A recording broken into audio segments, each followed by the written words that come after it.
join us for another autocar drag race. This time it is supercar versus superbike. Four-wheel drive versus one-wheel drive. And two very different ways of going fast within the Volkswagen Group. Now, if you like this video, please don't forget to subscribe to the channel for videos like this every single week.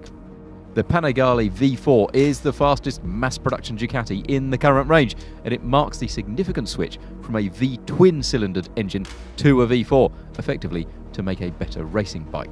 Its 1103cc engine produces 211 brake horsepower at, wait for it, 13,000 RPM and 91.5 foot-pounds at 10,000 revs.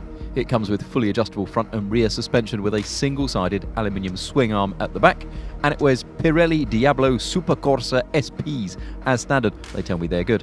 And it has a curb weight of just 198 kilos. I know that isn't very much. What really stands out about this bike though is how technologically advanced it is. The 6-speed gearbox comes with Ducati quick shift, meaning you can keep the throttle pinned through upshifts. It comes with wheelie control too, so flat upshifts won't throw you off the back. It has various ride modes and power settings, but most importantly for this test, it has launch control.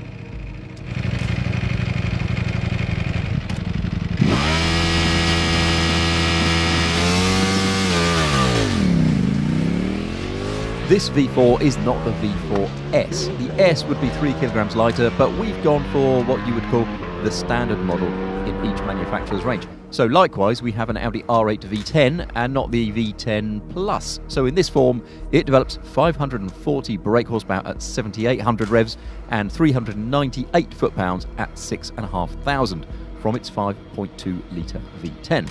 The R8 weighs 1,640 kilos, so putting somebody inside it makes less of a difference than it does on the motorbike. But it also has launch control. That's activated by putting the car into dynamic mode, turning the traction control to the right setting, and then standing hard on the brake before standing quickly on the accelerator at the same time.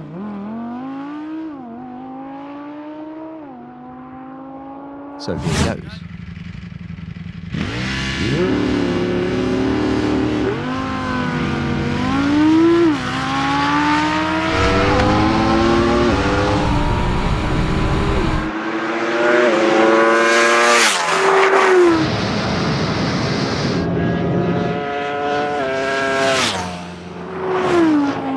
At launch then, things are a little bit give and take. The Audi's four-wheel drive system would like to throw itself down the track quicker than the bike, but the launch control takes a mite longer to react than it does on the Ducati. The Ducati, meanwhile, would get away very quickly, but Neil has to feather the clutch slightly so that despite the wheelie control, he doesn't get thrown off the back.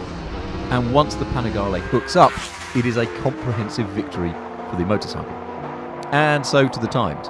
The Audi R8 does 0 to 60 miles an hour in 3.43 seconds and 100 in 7.72.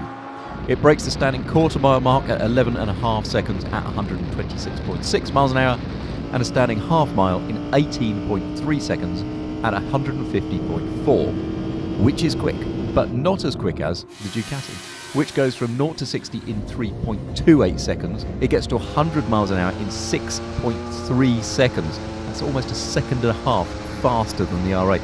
It'll do a standing quarter in 10.84 seconds at 142 miles an hour and a standing half mile in 16.46. But we carried on beyond the half mile. Well, I mean, Neil did because he's braver than I am. Up to and beyond 186 miles an hour, where the speedo on the Ducati goes blank. Now, there's a reason for that. When Suzuki launched the Hayabusa in 1999, it exceeded 310 kilometers an hour, that's 190 miles an hour, and fears of a European or regulatory crackdown led motorcycle manufacturers to kind of agree with each other that they wouldn't make anything that went any faster than 300 kph, which is 186, except that you'll note the Ducati is still accelerating and there's about 1200 RPM still to go. If you like this nonsense, please don't forget to subscribe and find us all the time on autocar.co.uk.